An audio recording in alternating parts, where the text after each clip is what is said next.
Now, so the reason why I got you guys to prepare those questions is because today we actually have a very special guest. And this is a person that is very busy because he's a global speaker, and you have actually met him many times today and even during the webinar. So I invited my mentor to come. Can you please stand up everybody, and can you please give a big round of applause to Ron Kaufman. Woo! Wow! Oh my God! Ah! Thank you so much for coming, Ron. Thank you. Can we get? Hello. Are you happy with this surprise?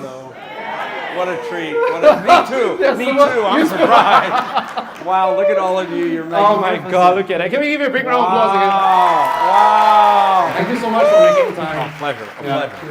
I'm actually very nervous because now I have to interview him. Okay, you guys can take a seat. See, I told you, you never know when you get to meet a successful speaker and you want to make sure you're ready, right? So I hope you're ready. So those of you who watched the webinar, Ron, I introduced them many weeks ago, and I always use this picture. Do you remember this picture? I remember it well. When we did our coaching? Very well. Yes. When I was at your place? Yes, and then afterwards you went, oh, my back. And then I always tell them that you are the Yoda in the speaking world. Funny, I thought I was Obi-Wan Kenobi, but... That would be actually very cool too. Okay, so I really kind of prepared Ron, and he's just going to spend an hour with you guys. And you have a chance to ask him any questions that can help you speed up your journey towards being successful. Now, I'll kickstart the ball rolling, shall we? Then after that, you guys raise your hands and ask questions, okay? Because you're all fellow speakers. Wow. Okay, hold on. Can I? Yes. Please okay. do. Okay, delighted to be with you guys. Thank you so much, Eric, for this magnificent invitation. What a treat. Have you been having fun? Oh, yeah. Have you been learning a lot? You realize you're working with like the guru master? I didn't ask you to say that. You know that, right? Yeah. Thank you, Ron. Thank you. Okay. Before, one more thing. Would you please take your hands and rub them together? Rub, make them nice and warm. Ready? Clap twice. Boom, boom. Hands up. When I say go, you're going to turn right or left and say to the person next to you, please be my partner. Ready? Go.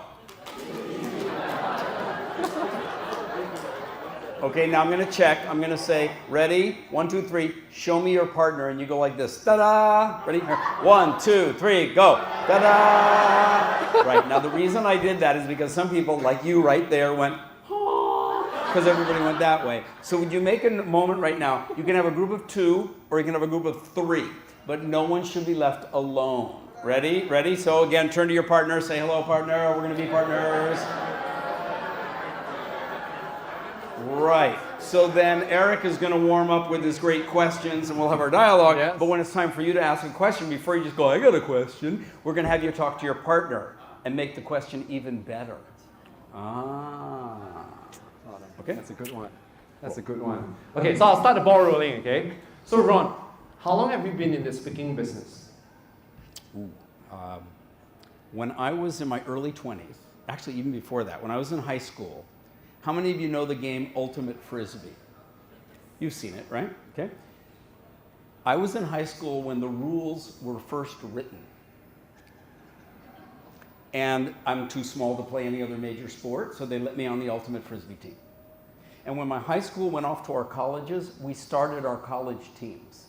And then and it became literally a career after college for 8 years. I did Frisbee professionally around the world. I had a mail order catalog selling collectible Frisbees. I organized tournaments and festivals and players associations. And you know what? I knew what was going on that field. I knew how the game was played. I knew who the people were. And so when the public would come to these tournaments and the finales and finals, who was naturally the right person to have the microphone? Me.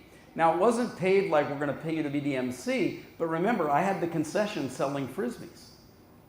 So I learned how to work with the mic and work with the crowd at a very, very early age before I became a commercially successful speaker. So if you get to name your entire speaking career using a movie title, what title would you use? It would be called the spirit of the game. Oh. Okay. I could very much see on Netflix. Explain. But explain, yes. Explain. In Ultimate Frisbee, the first rule is called the spirit of the game. And what it says is the people on the field are responsible for the quality and the spirit of play. So yes, we're going to compete. Yes, it's a real game. Yes, there's a score. But ultimately, at the end of every game, both teams have to acknowledge each other and what happened for the quality of the spirit. Yeah? And that one's been carrying me ever since. Beautiful. Well, I can start the ball rolling, right? So who wants the... You want to ask a Ask the question? first question? Hold on. Yeah. Talk to your partner. We're only going to give you like 30 seconds, 1 minute. Talk to your partner. What question do you want to ask? And then work together to make the question even better. Or to help your partner prepare to ask it in a cogent, clear way. Okay, you got 1 minute. Turn to your partner. Go. Who's up? Okay. Bingo. Number 1, number 2, number 3. Okay, let's run Roll. to them. 1 and then 2. So my question. Stand up. What's your name? My name is Nahil. Hello. Nah. Nahil. Hi, Nahil. Nice to see you. So my question is, where do you find or dig out the fire and passion during each and every speech? Where do you bring it out from? I get it from you. Okay, so this is real. It's like people ask me all the time, where do you get all that energy? I say, I get it from me, from people, right? Because when I get up here and I get the privilege of doing what I do, and you light up and you smile or you laugh or whatever, do you think I get energy? Yeah. Oh yeah, and then you just do it like, bah, bah, bah, bah, bah. Yeah. So literally, I walk up on stage and I never really have stage fright because I've already decided I love you all. And now here I come, right? So, okay, and it works. It works. You know that expression, as you give, so you shall receive? Yeah. It's missing the first part. It's like, receive, and then give, and you'll receive more. Thank you. Roll. Great question. Yay! How do you choose? What? See, how many times are we going to do this? What's your name? My name is EJ. I run a EJ. swimming school in Malaysia. Cool. Yeah. How do you choose your networking circle in order to be where you are today? Okay, great question, huh? Great question. So, the professional speaking industry, as glamorous as it looks, don't you love it when he does his videos and it shows him in the hotel getting all ready and he's sitting on the business class seat with the champagne. And, He watched all my videos. and you know what? It's a lonely profession. Because you're in airport lounges and then you're backstage, but you're blah, blah, blah. So 20 years ago, a few of the other professional speakers and I got together and we founded an association called Asia Professional Speakers. And we get together and learn and share, and the first purpose was to meet our colleagues. Like, find everybody else. Where are my peeps? Right? And then we would create a community and we'd care about each other, and then we'd work on always developing our skill, our competence, and improving and learning and helping and teaching each other. Right? Now, they don't do anything like this. So you're in the right place with the right guy to be learning everything that you're learning. Yeah, it's a very intensive program you guys are on. Yes? And the more you put in, the more you get out? Yes? Okay, so that's really like a teacher, a real guru master teacher, and a lot of people will want to learn from him. Whereas your question was, who's my networking circle? And so amongst that kind of a group of other professional speakers, we network, like, what camera do you use? And how do you handle this? And what about that? And jet lag. And like, there's a big discussion going on right now. After you've published your book, you're going to spend the rest of your life promoting it. And people put so much effort into writing the book, and then they wake up the next day and go, oh my God, nobody's buying it. Because now you got to promote. Why do you think that book is sitting right there? Okay, we had one of the ladies. Yes, come. We have an hour, okay, so let's maximize this. We got time. And Eric has some other very cool questions. My name is Monam. Hi, Mona. This will be my second time to see you in person because I've attended your course when you're doing for the government program on a customer service. Oh, great. Where were you working then? Okay, I'm still with the same organization, which is in the IT. Yeah. Okay, it was like NCS at the time, or? I should think so, around that time. Okay. So I've known you for a long time. Donkey years. And then I also bought your book, Wow. the edition then. Excellent. Thank you. Yeah, and then what happened was I read the book, and I also still remember the story you mentioned about you coming to Singapore, the quality, the difference, we are there but not there yet. Using the example of installing a telephone line by Singtel, they leave the debris on, they're very efficient, they're Okay. good. Yep. But they are not there yet because they left the debris Boy, you on the remember floor. that story. Yes, Good. yes. And by the way, that was an example of having a phone line installed at the house back in the day of landlines, that kind of thing, and using it the very next day in my teaching. So I know one of the things that Eric talks about is what unique experiences do you have? But it doesn't have to be, oh, I climbed the mountain. It could be, yeah, I had a phone line installed and the people came and left a mess. But I'm using it, and you know what? It's authentic. Yeah. It's you. It's real. That matters. Yes. What's your question? And then it stuck with me. Okay, yeah, my question would be, because I know you then previously, I also read your book. I also used it as part of my customer service and operation journey and as part of my IT work and all.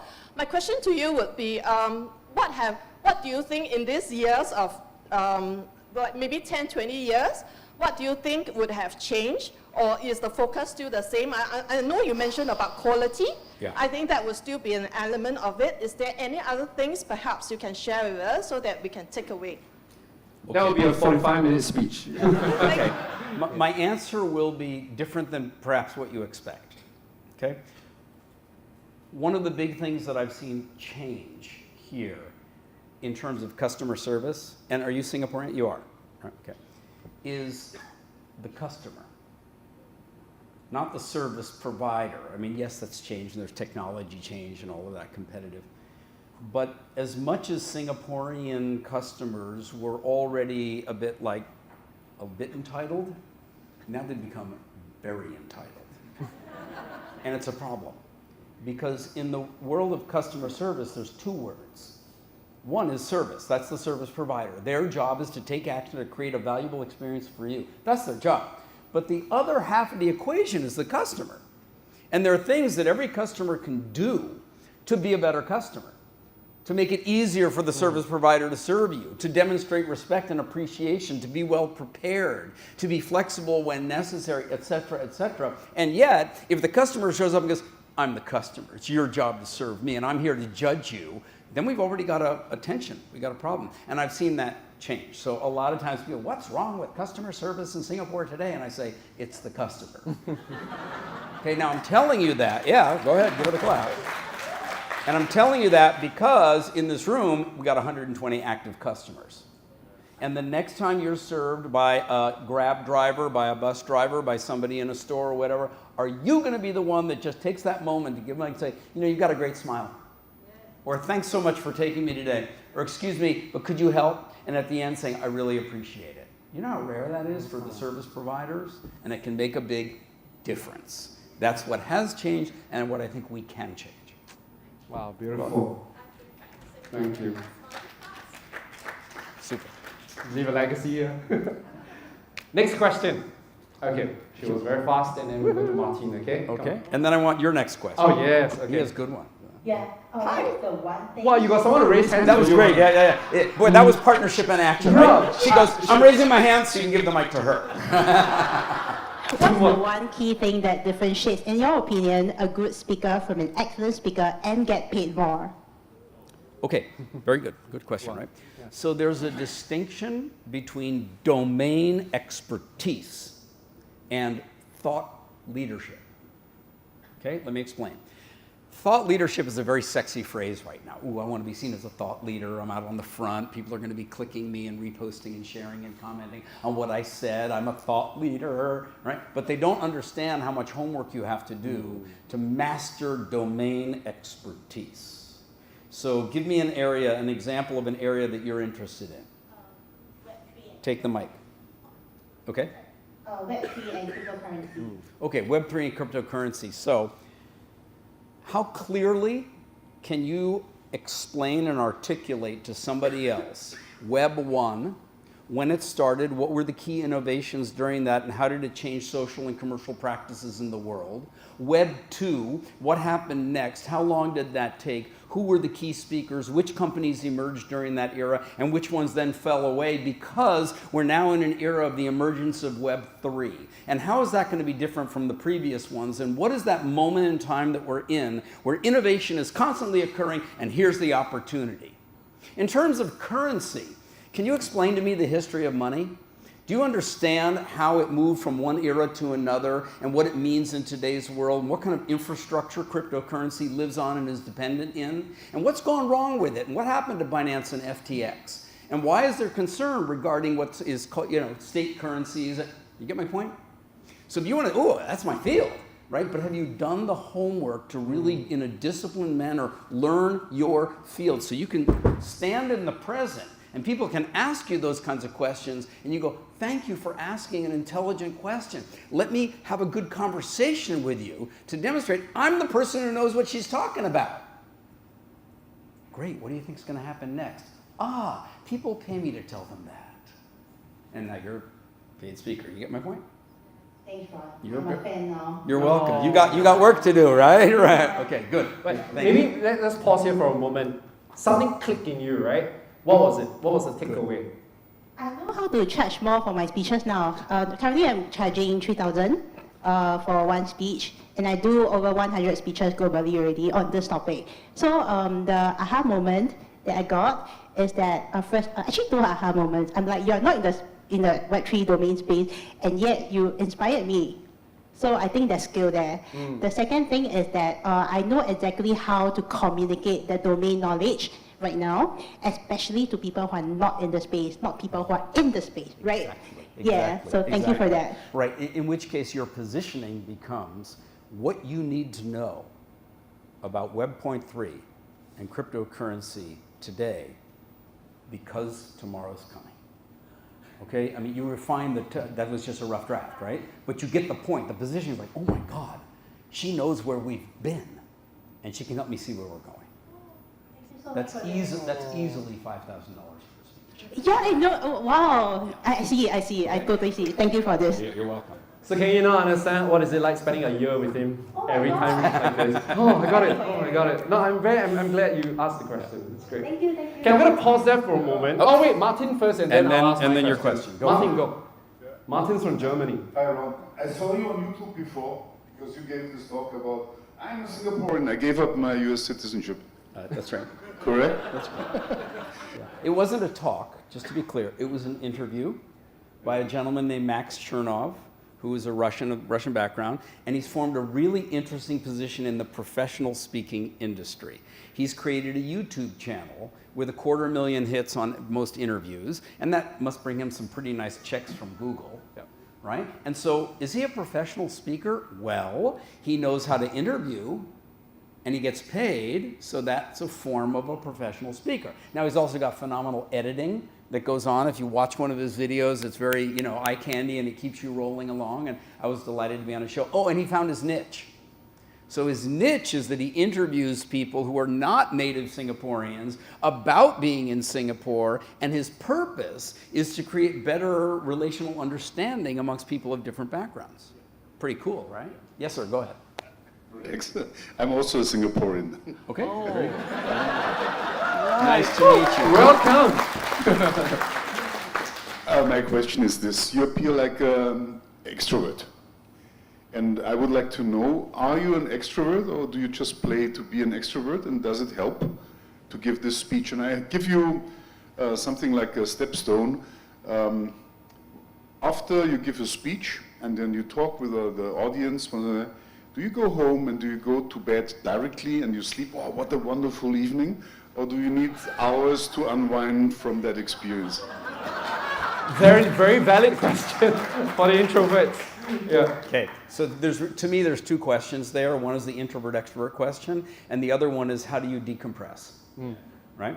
And I should let you know, all of you are giggling and laughing, but the one who's laughing most is my wife. She's over there. Hi, Jen. Would you stand up for a second? My wife, Jen. Because, man, that hour and a half afterwards, she's the one going, oh, please, chill down, man. Okay, so the first question is, remember, where do I get my energy from? The audience. So that's an extrovert. You love being with people. You take me to a party, I'm going to walk around, get to know everybody, and there's not going to be a dull moment. Okay, but how do I decompress? Because trying to go to sleep after that is not the easiest thing in the world. All my energy is all stirred up, right? And there was an era as I was traveling where I needed afterwards to come off the stage. I'd go take a shower or whatever, change my clothes. And fortunately, in a lot of those hotels that you stay in when you're traveling around, especially in this part of the world, there would be a store that sells carpet. That sells, like silk carpets and wool carpets from around the world. And I'd literally walk in and just stroke the carpets. Seriously. And that tactile connection with fiber and color. And if I had to go straight to the airport, it would be a store in the airport that sold ties. And you're looking at my uniform. You see me on stage, it's going to be a white shirt and a red tie and a blue suit because that way I never get my dress wrong. But still, we have like 16 red ties, and that's from a collection of 50 when I'm giving a bunch of them away. And so that would be my decompress. And that is very solitary. It's a very alone kind of thing. But Ron, how do you discover that carpet is your thing or your kink? My kink. Like Jen, I think he's suggesting something here. Touch a lot of things to realize, carpet's my thing. How do you discover it? I think it was literally, in fact, I can see, I think it was in Karachi. I'm in the hotel lobby, I'm all wound up, and there's a store there that sells carpets, and I walk in, and the thing about being a carpet dealer is what you want is to just start unrolling carpets, because the more that the prospect sees, the more opportunity this is for conversation and maybe a sale, okay? And of course, as a Westerner, I'm thinking, no, don't do that because then I'm obliged. Yes, to buy. And he made it very clear, nah, it's cool, you don't have to buy anything, I'm just gonna unroll my wares for you. And so I could start to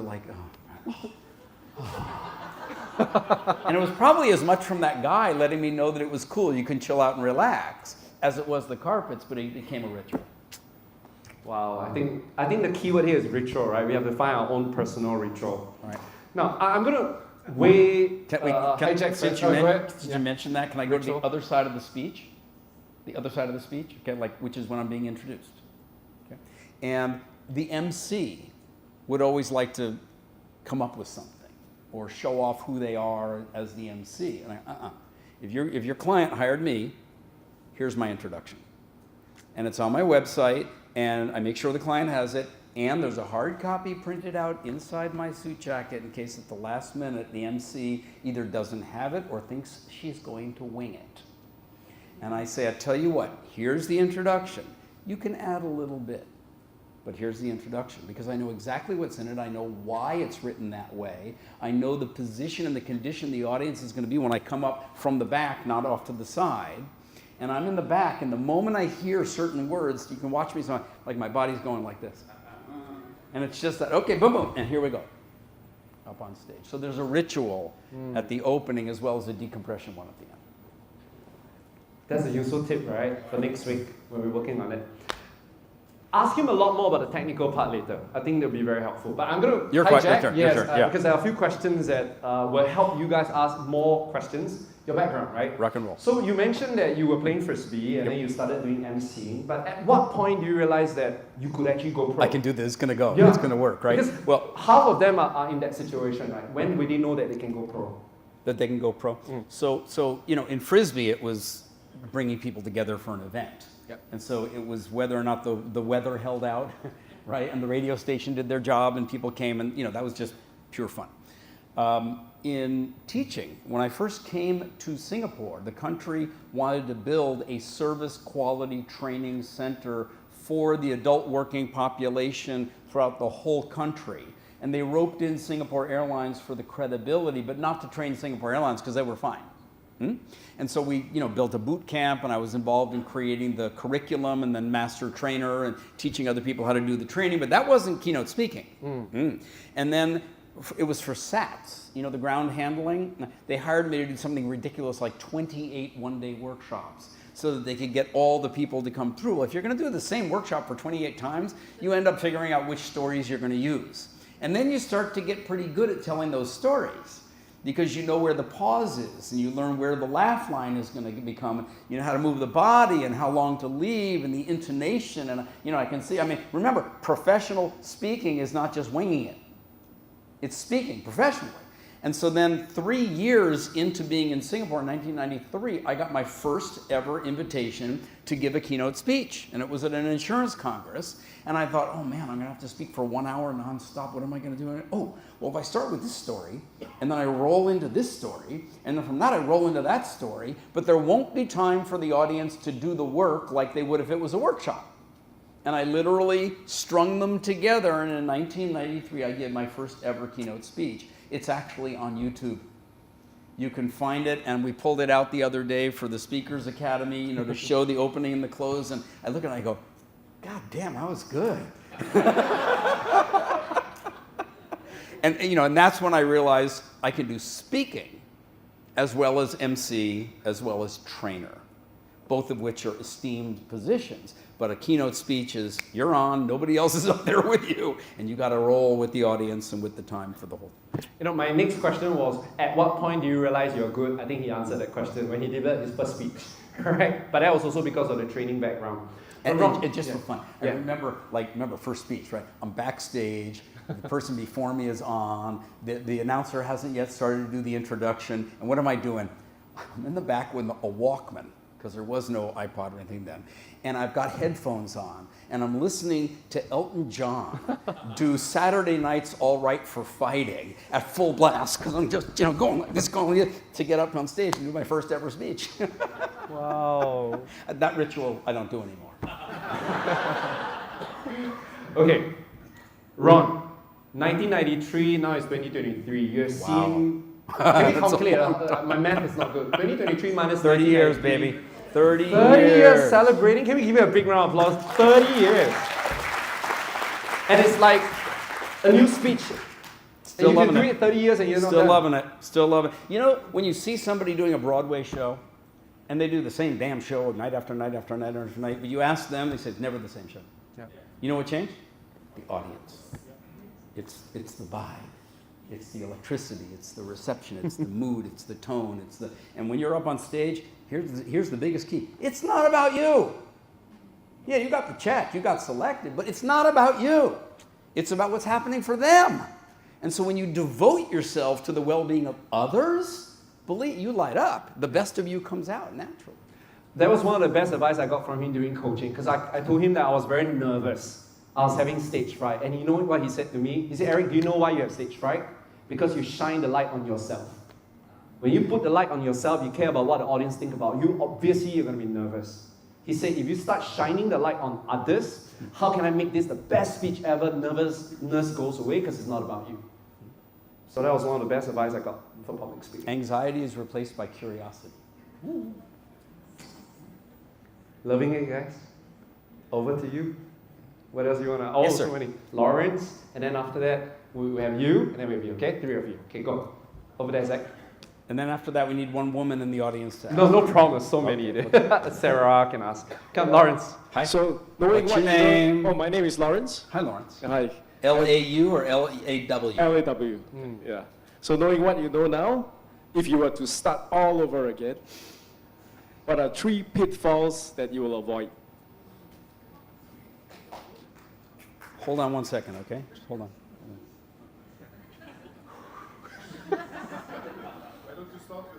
30 years is a lot.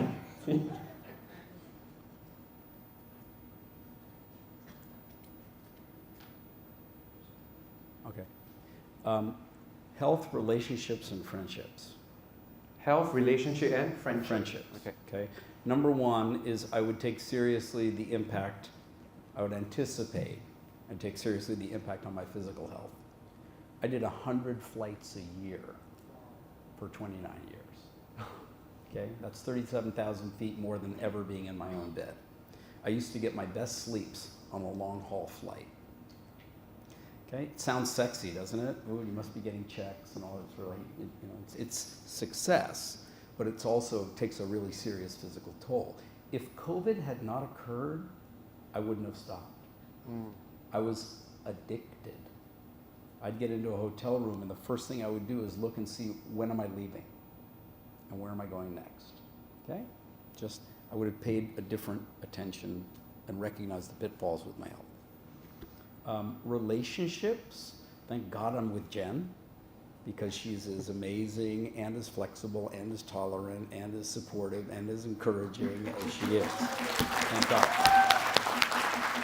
Okay? But I was previously married, and that marriage, you know, we have a wonderful child, which now has 2 moms. But, you know, what happened there is I just wasn't around. So I'm not saying that I should have not done my career. I'm just saying thinking about what could be a pitfall and what kind of relationship to develop. And then the other one is friendships. That I'm reading a book right now about, you know, from strength to strength as you age and you want to get stronger, even though inevitably there's a physical decline or a cognitive decline that just is human, it happens, right? And he says, you know, there are real friends and then there are deal friends.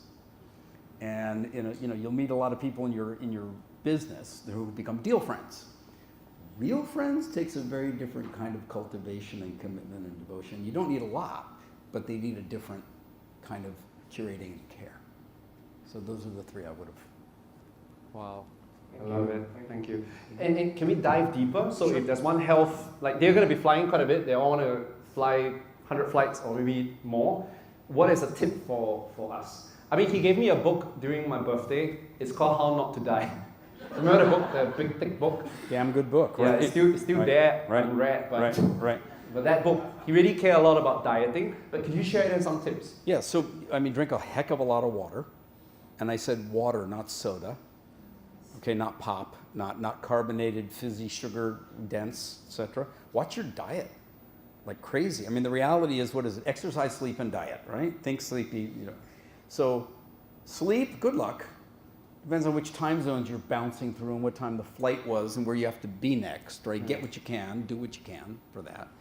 Exercise, give it your best shot in whatever version works for you. Like for me, I walk a couple of hours every day. Why walk? Why not the gym? Because when I'm walking, I can listen to a book. Because when I'm walking, I can be on a phone call. And when I walk, I pick up trash. Yeah.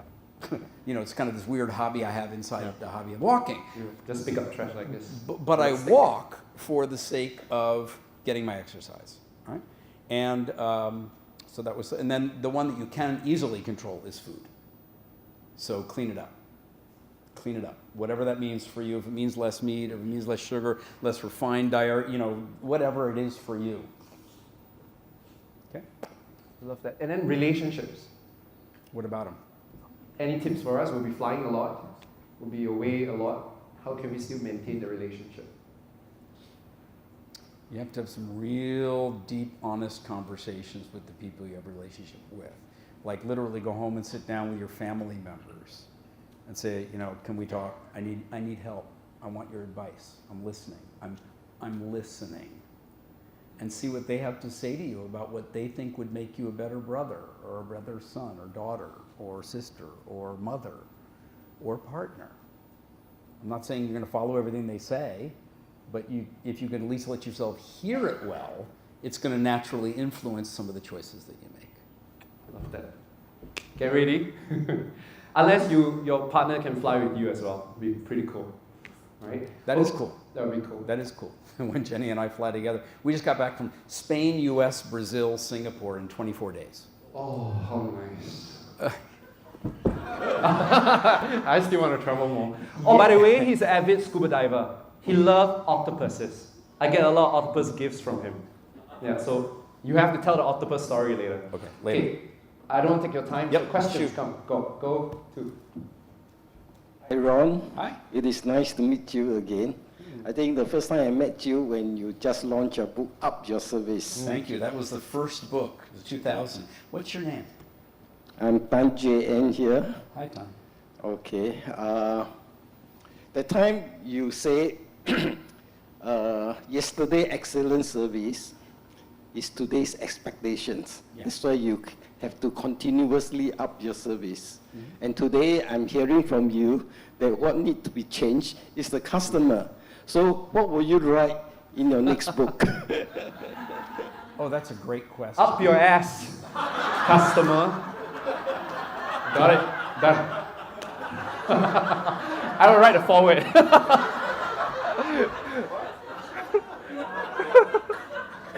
Are we filming this? Yeah, we edit it out.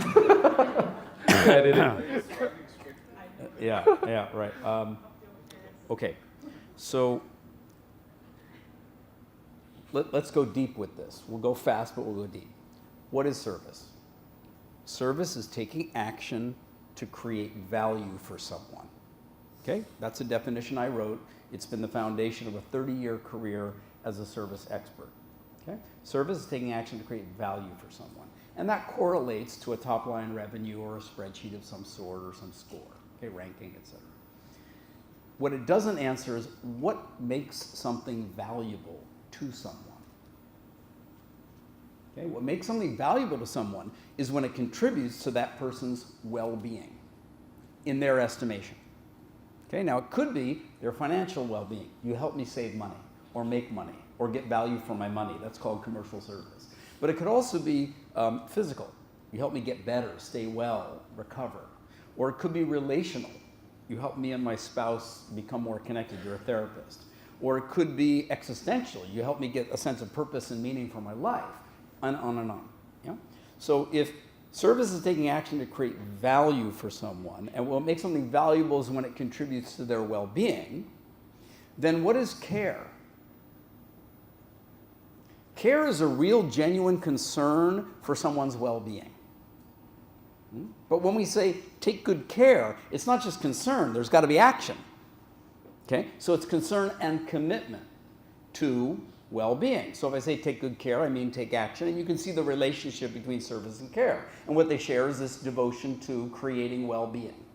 Okay?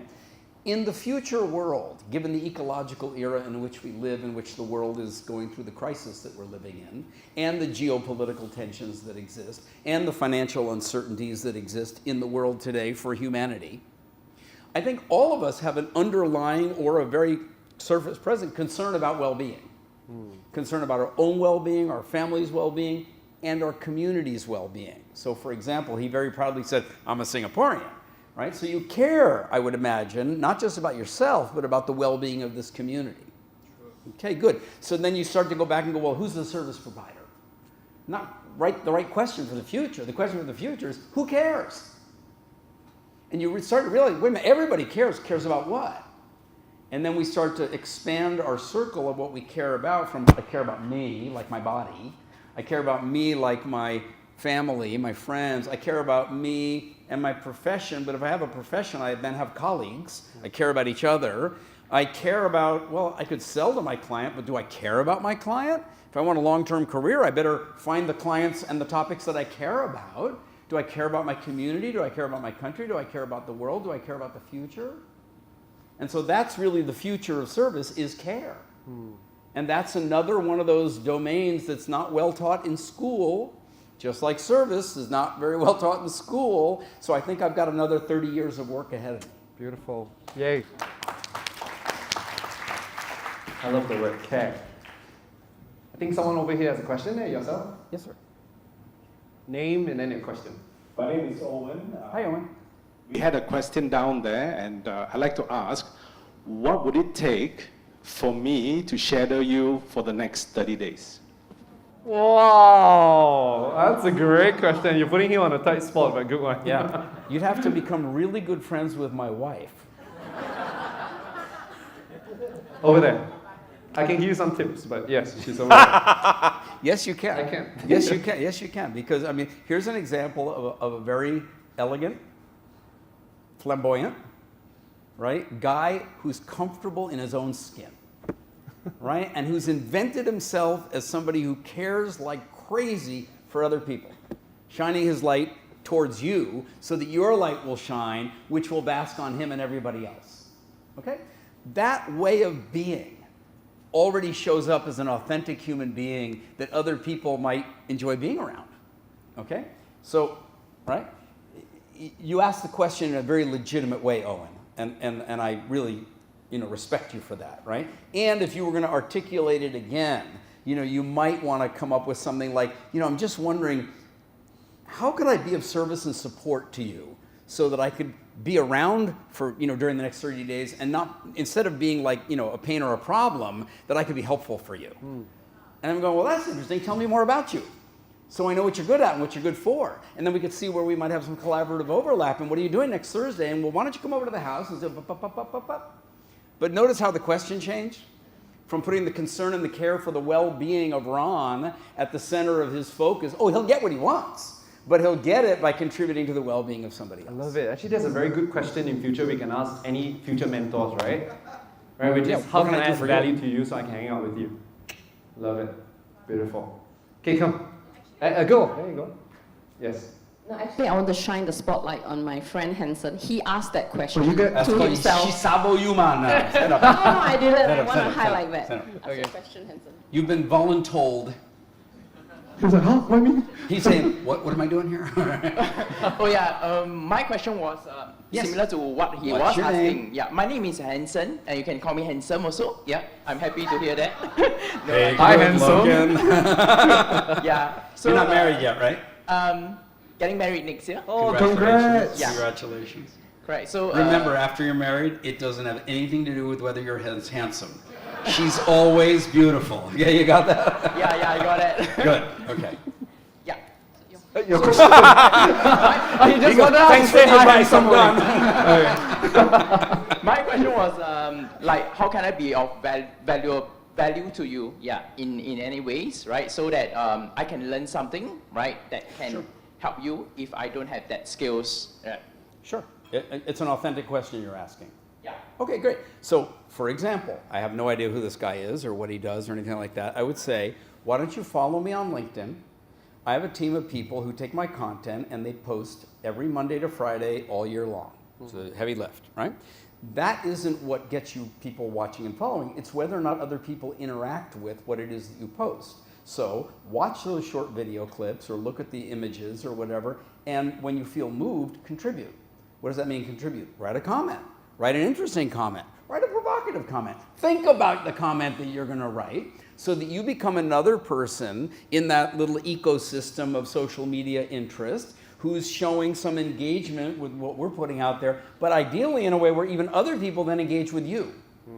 Or where I can reply to you, and then we can have a, because that's what LinkedIn's algorithm is watching. But also, if you contribute something interesting, it's going to enrich that space for other people that you and I will never meet.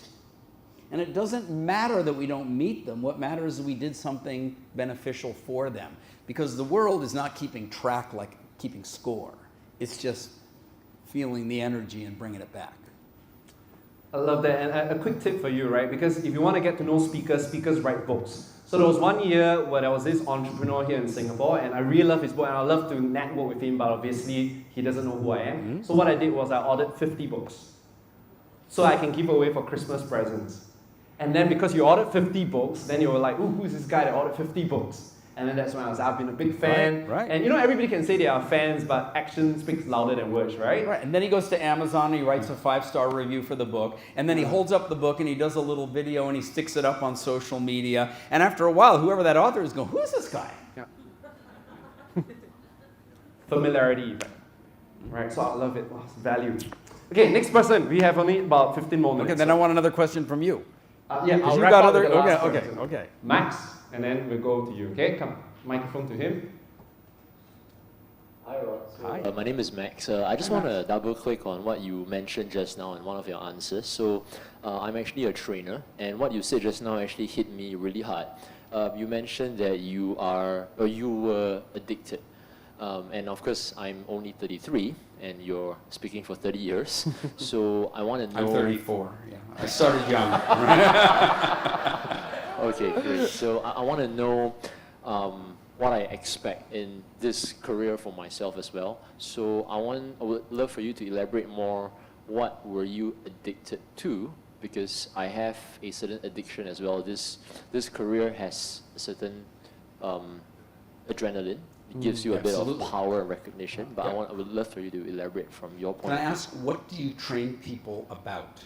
Yeah, so currently I train on 2 topics. Number 1 is presenting on stage and closing from stage. Okay. Yeah, and number 2 is more of like digital marketing and e-commerce. That was what I used to train previously. I love the feeling of that audience recognition to be up front. It feels very significant. Yeah. And it keeps you going back and back Right. and back again. And it's always very nice to tell your friends that you are a speaker, it's cool. Yeah, yeah. And when you said that, I thought that was really honest, because few speakers would admit that. Yeah, and I would love to hear your point of view. Thank you. Sure. Yeah. Okay, thank you. Do you all notice how many times in this room your colleagues, comrades in this boot camp, have stood up and said, I knew you when I bought your first book, you trained me in, right? That's a kind of, years later recognition for a very, not just value creation, but a distinctive value creation. Like when you taught, why it was called Up Your Service. The adrenaline that one can get addicted to could be the purely almost statistical evaluation. How long did they clap for? Okay, how much is the check that they sent me? How many requests am I getting to speak? How many flights did I do? What's my ranking in a guru rank, whatever that kind of thing is. And I'm not saying that those don't have their appeal and in a certain sense, their payoff, but it evaporates real quick. And as soon as that one's done, you're looking at the next one. And if somebody else gets it, there's like a vulnerability in that, right? However, if you find a domain, remember we were talking about domain expertise, in which you actually feel a calling, like, ooh, that intrigues me. People need to maybe get up on stage and do their thing, and then they just there's something weak about the way they close. And they deserve to do better, because they're serving the audience well as a speaker, and they've got a good back-end product, whether it's a workshop or it's a book or consulting or coaching or whatever it might be, and I can help them. Okay, so then, but you hear my voice, it's like, I want to do this, I care about it. Now, let me figure out how to do it in a way that is so distinctive that I can be proud of it. So distinctive that I do it in my own unique way. It doesn't have to be transformationally completely different, but in my own style, my own unique way, that will then have people go, oh, that's him. So then the recognition, who are you competing with? You. It's not a competition then. It's just an authentic expression of who you are. And I've been very, very grateful and privileged to be able to do that, not just with service improvement, and not just with the service improvement on the front line, like at the airport where I started out helping, or the police, or HDB, or CPF, but actually then service as a strategy, then service in B2B as well as B2C, business to business as well as business to consumer, then internal service between finance and IT and HR as well as external customers, and then building a culture of service within a large, complex organization. So the field just kept challenging me to create, to invent. And I would say that I'm more addicted to that. Like with CARE, you can hear my, ooh, I got 30, it's gonna take me 30, I'm looking forward to it. I'm alive. Who's gonna die when you're like that? And that's a healthy addiction. Well, and can I see if I get you right? Because remember just now you talk about stage fright, right? That the reason why we're afraid is because we put attention on ourselves. So it could also be the same thing as well. The addiction can be healthy and unhealthy. Unhealthy is where our starting point is ourselves. But if the starting point is there a problem in this world that I really want to solve and it aches me, irritates me, like I think I can do much better in solving this problem? Or it doesn't irritate me, it turns me on. It's like, woo! What an exciting problem that the world hasn't solved yet. So maybe that's how we can do it. So even when we came up with the business theme, within the business theme, what is a problem that is still existing that you would love to solve? That would be a great way. You have a question? Okay, come. The hair was already standing up before the hand. He's excited. Hi, sir. My name is Terence. We just met 10 years ago, and I'm asking this for a friend. So you have what? Your friend is not in this room, not allowed. Great. I'm asking the classic line. Go ahead. No, I've never done stand-up comedy, so I'm just having a go at it. So I noticed that you have lots of energy, more energy than most people. What would you say to somebody who is more introverted and who wants to be more energetic in their communication, sir? Okay. It's a good question. I'm just going to slightly, hold the mic. Just let's tweak the way you asked it, because you said, what if somebody's natural style is not to be this kind of energetic, extroverted, entertaining style? How can they be more energetic? And can I just shift it to, how can they be even more successful as the speaker that will be them at their best, which may not be energetic. Okay?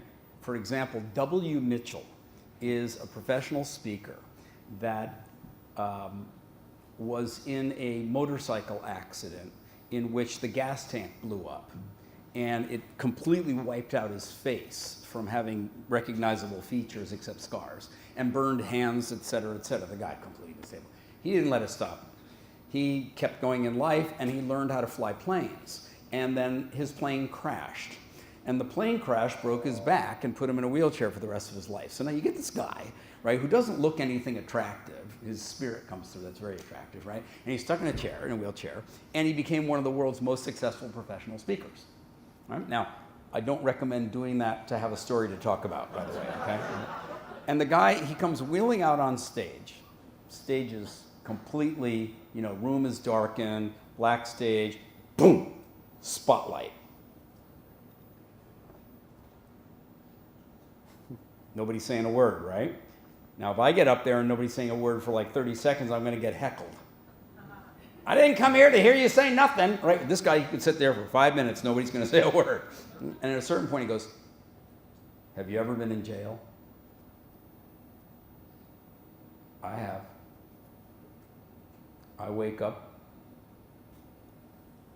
and I'm in this prison every day. Oh, shit. Okay, that's the most energetic he gets. And then he's like this the whole time, and at the end people are crying, and of course, right? But he didn't say, how can I be more energetic? How can I be more me? That's your question. Wow. Okay? Wow. So how can we be more me? More our style? Find out what you love, what you love, what turns you on, not fake, not like you're chasing something somebody else said would be your definition of success. Be you. Look at this guy, he's being him, right? Yes. Okay, wait, he has been raising his hands, I'll go him, and go you, okay? All right. Okay. Hi, Ron. Ravi from Singapore Airlines. Hi, Ravi. Hey. We met years ago. After service friend. as well. So were you flying? I was flying, and then I went to the corporate side of Singapore Airlines, still right there. Got it. Yeah. Sim Kiwi era? Yes, Sim Kiwi era. We met then of your service and the videos that we did together. Yeah. So I want to ask you this question, and I think because you answering the very first question said you get your energy from people. I do a lot of public speaking now, and on behalf of the rest who potentially want to become public speakers, how do you think the Asian market, in terms of audience, differs from that of the Western world? Because the audience obviously are different, and sometimes our Singaporeans don't respond to the speakers as quickly as they should. So, yeah, fact. So how would you regard... as you'd like. Yeah. Okay. So how would you regard the audience between the two worlds? Sure. And one other question that Melvin is very passionate about is my partner. You asked me to match up with him, right? It's about Eric. We're all inspired by Eric, and what was that X factor that you saw in Eric that allowed you to have him under your wings? Oh, Sure, wow. sure. Okay, good. Two good questions. So I'll answer the one about Eric first, okay? What was just absolutely evident was the urge to love. Right? He's not a guy who walks in the world with an urge to sell, although he sells very well. Or an urge to present, although he's a genius presenter. Or an urge to create IP, which he does extremely well, and you all know that from being in the boot camp for 2 days and being in the year-long program. You're in the right place. But he just exudes this desire to be engaged in situations either that he loves, like he loves clothing, right? He loves a certain style and elegance. I can imagine when you go into your hotel room at the W, wherever it is in the world. I don't touch carpets, I touch suits. Yeah. So and he's good. probably the guy, when he pulls back the cover at night, he caresses the pillow before he puts his head on it, right? There's that certain aesthetic love for the world, but he also loves engaging ways of being with other people. So, that one is cool. And the first question, just give me a reminder. Different okay. audiences. But you collapsed all of Asia into one market. Did you get that? You know, between the West and Asia. Really? Dude. Okay. So, for example, if you speak in India and you think the problem is people aren't going to raise their hand and ask you a question and follow, good luck getting the microphone away from someone after they've ripped it out of somebody else's hand, right? I mean, completely different thing. So let's contextualize this for Singapore. Okay? Do you notice when I did that thing, rip your hand, clap your hand, and talk to your partner, right? What the heck was I doing? Right? I was creating an engagement between you so that the energetic connection wasn't just you and me, and are you going to be the embarrassed one who raised their hand, and I'm afraid to raise my hand. No, it's going to be a we right from the beginning, but I helped generate that. Okay, so if you're going to be the person in the room, you are responsible for the energy in the room. If you're saying they're not responding as much as they should, well, we got to flip that around. As much as we have created, and you're the one who's got the power position on stage with the microphone at the start. You set it up, man. You bring it all home, okay? Okay, good. Beautiful. Nice to see you again. Nice to see you again. Okay, questions. Go one, and then, oh, that's a lot more. Let's check time. Okay, probably only have time for about 3 more questions. I still want your questions, and you had more than one. Oh, yeah, okay. Okay, Ron, first Hi. of all, Max wants to say hi. Max Shawana. Max, Max, okay. Okay, by the way, my name is Jenny. So Hi, Jenny. my question for you is, what was your darkest period in your life, and how did you get out of it?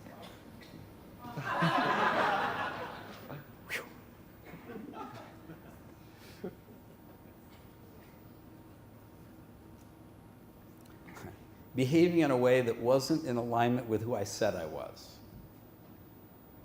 Okay? Having an idea and a vision of the person I want to be, and then finding myself behaving in ways that weren't that. And having to actually confront that and recognize the implications and the consequences of that. And then going through, okay, now, I don't think what I just said, I'm the only person in the room who knows what I'm talking about. Why do beings incarnate on this planet? It's going to get a little esoteric here, but why do you have your life? Well, there's some soul path you're on, or whatever your belief is about whatever, right? You're here. But why this place? Why a place that has wet biological things called bodies that we inhabit that don't last forever? Like dying is part of getting one. Okay? With all the tragedy that's naturally just built into that. And we're not talking about all the other tragedies that come along with car accidents or whatever else happens in life. So the reason for this place and this way of being is because there's friction. There's this thing called gravity that holds you down, and eventually it's going to wear you down and it's going to put you down back where dust to dust. Right? So what are the lessons that you can learn in this place that may not be available in other places? Like if there were other ways of being that existed that didn't involve having this thing called a temporary mortal, intriguingly sensuous, but at the same time problematic body. Or relationships, like sisters and families and brothers and stuff like that, parents and kids, right? But that is where we are, and it comes with friction. It comes with challenges. It comes with unmet expectations. It comes with broken dreams. It comes with crisis. It comes with the territory. You're going to get your version. There's nobody who reaches my age who says, man, it's been a smooth ride. I don't think there's anybody here who would say that your life has been a smooth ride. But that was the point. That's why we're here. So I appreciate the question, and I hope that my answer, without getting into any specifics, because that would be really personal and inappropriate for this audience, is enough to have everybody here going, yeah, that thing that I'm really pissed off about, or that I really didn't like that happened, but maybe there was a gift in it somewhere. Yeah. And I'm still alive, so I still have time to figure that out. And in the context of speaking, right? Okay. If you have no stories, no challenges, then you come up here and say, oh, my life is smooth and very successful, thank you. It's not very inspiring. But then when you come out and say, shit happens, you have a lot more exciting stories, it makes you very relatable as well. There's a pony in here somewhere, right? Yeah. Thank you. All right. Okay, next. Well, let's pick this row. You. Give me one of your questions. Okay. Do you remember your questions? I have a lot, but no, you gave me a certain set of them, and I thought about the answers. Go ahead. Okay. One of the questions I asked him as well was, in 30 years, he have interacted with a lot of great speakers, right? Is there anyone that has really impressed you recently or previously, and why? Sure. Okay, good. Yeah. So one of them, of course, is W. Mitchell. They just came out spontaneously in the answer to the other question. But there are three in particular recently. That was the key thing that you indicated. One is a fellow named Johnny Taylor. He's a black guy who's an attorney, who is the chief executive officer of the Global Society for Human Resources Professionals. So HRM, like you would like to speak for that group, right? And they've got 350,000 HR professionals who are members of this association. This guy's the CEO. I meet him in Dubai because they're having a conference. I'm one of their speakers. It's his show. And they put us on a panel together. And we're sitting in a room filled with Arabs who are heads of HR for some of the largest companies in the Middle East, and they're all wearing their head, and here we are, this black guy and this white guy with a Jewish last name at this moment in time in history. And somebody asks, what is it that we should learn about XYZ? And he looks at them and he goes, my best advice would be for you to learn from the mistakes that we've been making in the United States. Whoa. Well, yeah, the audience didn't clap because they didn't know what he was talking about yet, but then he filled in the blank and they clapped, right? So I give you an example when he said, we got into this whole thing about diversity, and the problem is the way we did it in the United States, everybody's focused on how they're different from each other. So then we tried to compensate for that by saying inclusion, diversity and inclusion, and then we went to belonging. Oh, but the problem with that was if you have belonging, then you just created people who don't belong. But you said you were doing include. Just use that as an example of don't make our mistake, right? Or how about this one? Bring your authentic self to work. He said, I don't want you to bring your authentic self to work. I want you to bring your working self to work. And he gave an example, and he was name dropping, but it was right within his flow because it's who he is. He goes, last week, the CEO of Microsoft asked me to fly out to have a conversation with him, so I did. Okay, Satya Nadella. And he said, one of the mistakes we made is when COVID broke out, I said to everybody in a town hall, if it matters to you, it matters to us. And the next day, one of our hundreds of thousands of team members around the world, their dog died. And it became Microsoft's problem. Right, so there was that, just that kind of, humility. So that was definitely one. Another, and I recommend you guys. And why that? So with all that context, but why is he impressive to you? Brilliant, articulate, and humble. Right, and willing to say, I'm not here to tell you we got our act together. I'm here to also tell you we're a learning community, HR professionals, and you guys over here, you could learn from their mistakes. Now, he's kind of set it up because I got to be the guy that then said, and you folks actually have an advantage that you could bring to the world culturally. Because when I realized I didn't understand Islam, I studied domain expertise. Not that I'm going to become an imam, right? But I wanted to know what I didn't know. And I learned that the origin of Islam, anybody know what it is? Right, here we sit in Asia. Okay, Prophet Muhammad, peace be upon him, was a guy alive at a certain time who noticed that it was the widows and the orphans in his own society that were getting the shortest end of the stick. The least amount of care, the least amount of support, the least respect. And he said, what kind of community is this? Where the poorest and the weakest amongst us are being treated like that? He said, let's start a community where the purpose is to take care of the people in the community who need care. And that was the origin. Obviously the way it's evolved has taken on its own life. But that was the origin of Islam. I didn't know that. So I'm sitting there with all these Arabs and I go, wait a minute, if that's in your cultural origin, care for the well-being of those who most need it, imagine the kind of cultural messages that you could help develop in your corporate cultures and share with other people around the world. And they're all sitting there going, wow, we needed this guy from outside to come share with us. Because I was willing to do that work of homework and then be able to show perspective. And that's the kind of thing you can do as a speaker. Any audience you get up in front of, you're not really one of them, are you? Because you're the one that's up on stage. So what are you going to bring to the party that's going to be something special, something different, and something that makes them see an opportunity or appreciate something about themselves? Wow. I love that. Thank you, Ron. So a great speaker that helped, instead of making themselves the hero, they make the audience the hero. That's my takeaway. Okay, we have time for maybe 1 or 2 more questions. I'll wrap up with my last question. 3, okay. Pick me! Okay, come.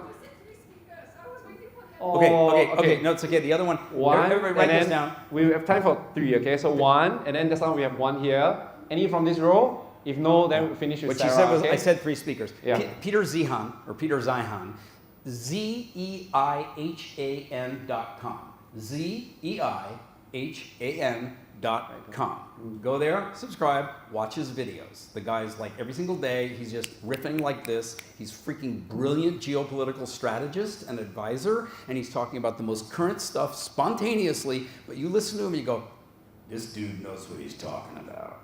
And he's learned to express it like this. And if you find him on YouTube, you can find complete keynote speeches that he gives, and just watch him. I mean, you know, brilliant performance. Okay? And then I mentioned Mitchell, so that makes 3. Done.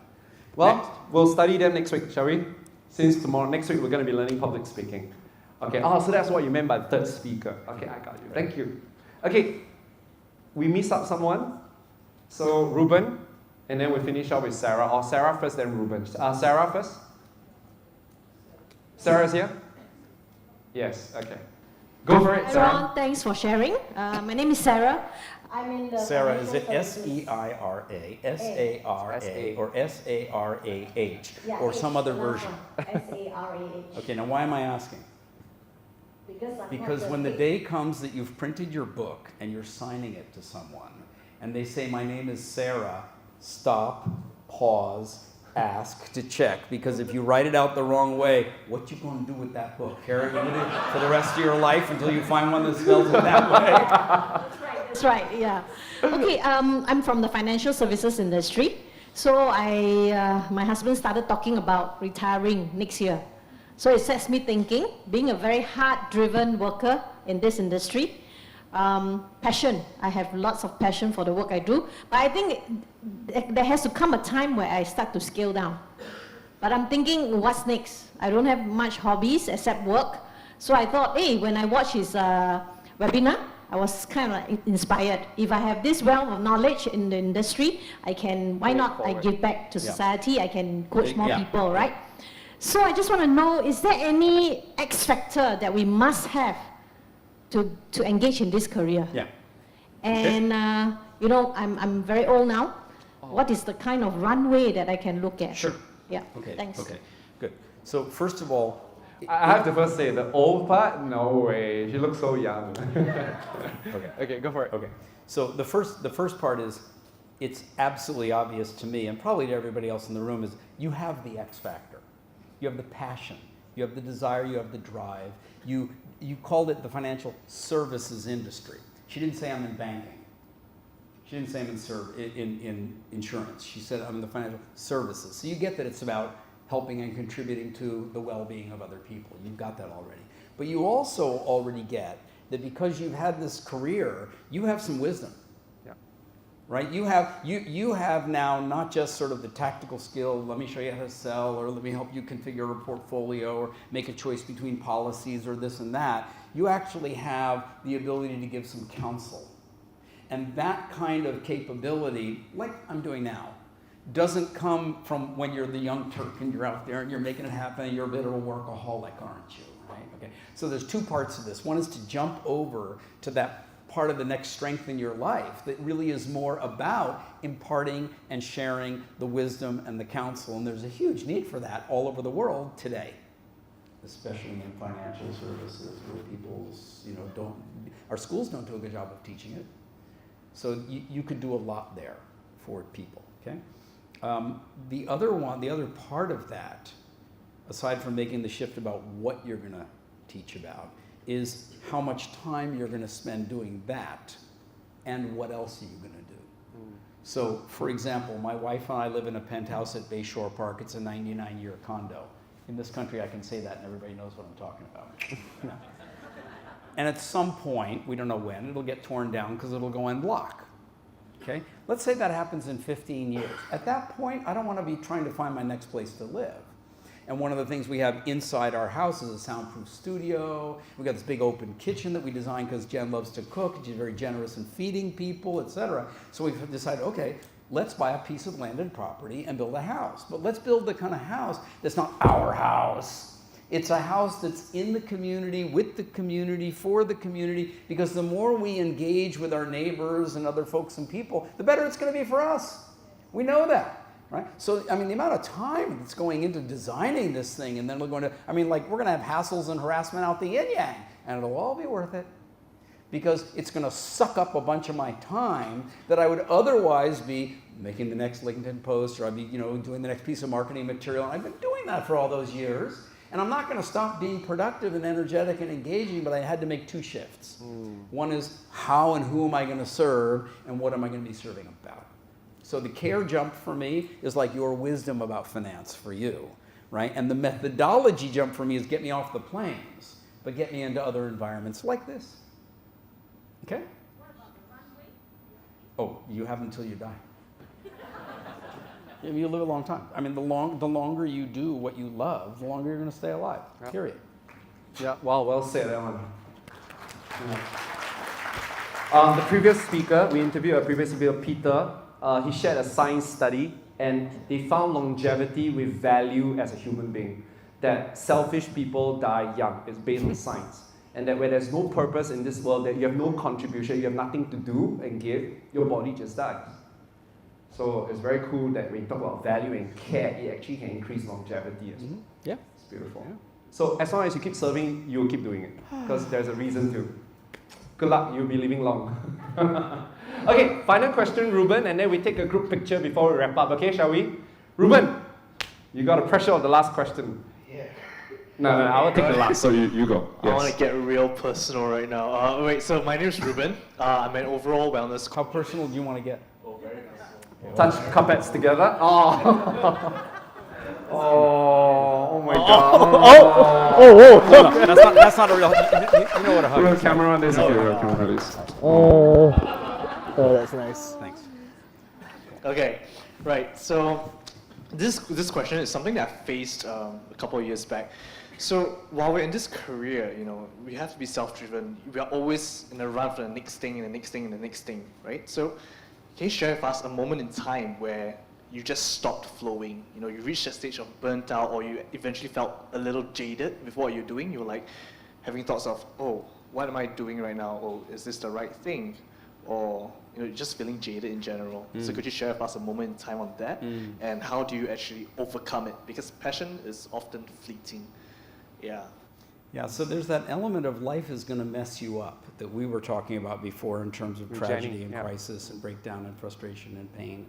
It comes with the territory, right?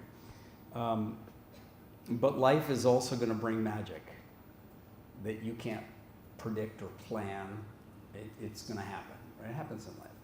And in my particular case, there was a time where I was burned out on the business, and especially the part of the business that was hippity hop through business class lounges and hotel rooms and stages and all that. But I was on the treadmill. I was on the hamster wheel like everybody else, and there's a lot of momentum that builds up with that. And so I just had this moment of frustration, and then I went scuba diving. Now, he mentioned that a couple times. I've done more than a couple thousand scuba dives. Okay, so that's a really avid diver.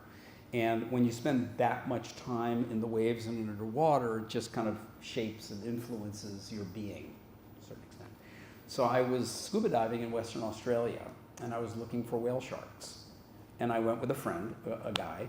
There were two guys who went scuba diving. It was funny because he had a bum knee, and they put us on this little inflatable boat, and there was, chop out there, bum, bum, bum, bum, bum. And so we got back to the shop afterwards, and I went up to the counter, and I said to the person there, we can't go on that boat again because it's damaging my partner's knee. And in Australia, partner means your lovers. Okay, so they all thought I was gay. Right, but it turns out that the woman behind the counter, remember, this is the era where I'm kind of jaded on the business, her customer service was phenomenal. I mean, like so good that I literally flew back to Australia 3 weeks later and went to this godforsaken little town called Exmouth, 15-hour drive north of Perth, just to go there because I needed to do some more diving and take her out to dinner. And now she's sitting over there. Oh, yeah. Okay? So if you take what you said at the beginning as true, like, you know, we're all doing this, and you don't have some other balance in your life, you're going to burn. You're going to burn at some point. And it's not just professional speakers trying to get the keynote speech and the check. It's everybody who becomes like a competitive workaholic. And there's a time for that in life. What are you, 30-something? I'm actually 23 this year. The boy burning young. The world be changing. Because I was doing clinical psych previously. Yeah. And I moved on because I didn't see eye to eye with the practice. So I moved on to opening up my own clinic. And that's why. And what do you do? Overall wellness. So I coined this new term as a coach. of this. Okay. You're in the healthcare space. Yeah. And do you have any professional qualification, or is it? Yeah, somewhat. Yeah. What? What? I used to do applied drama and psychology. So throughout my life, even though I'm just 23, You're a therapist. Yeah, and I've jumped. You're not a lot. clinician. Used to be junior clinician. Okay. But I moved on from that, so now I open up my own stuff. Okay. And I used to do theater as well, and then now I'm doing this, and I'm doing financial So it's consultancy expressive as well. therapy, and you're doing drama work. Yeah, and, a whole lot of stuff. His eye, if you could see what I just saw, the moment I said expressive therapy and drama, his eyes went. And that was the first moment when you stopped being compressed and worried and concerned and anxious and wanting to get an answer to your question. That was the first moment when you showed up. Because you can talk about your story about, well, I did this and I moved on from that and yada yada. It's not particularly sexy. It's not attractive. The energy's not attractive. Like that's when you said I wanted to get really personal. I said, come on, I'll give you a hug. And you were stiff. Oh, shocked. Yeah, and then when I went to hug you, you were stiff. But then come on, you know what a hug is. Okay, you melted a little bit, right? But the thing that really melted you is when there was that moment when the spark was there about what you love. And what you love is that expressive, dramatic, and it's wholesome and it's healing and it continues. Yeah, now you're something that. Okay? When you spend your time finding that and expressing it and getting better at it and getting more certification about it or whatever other stuff you choose to do from 23, right? You'll bump into times when it kind of burns out. And you'll find, but always the thing that will never burn out is what makes you passionate. But you may have to be quiet sometimes or let go of the story to let that resurface. Just enjoy the ride. Yeah. Not always a joy, right? But find that joy. All right? Good luck to you. Oh my God. Thank you, Ron.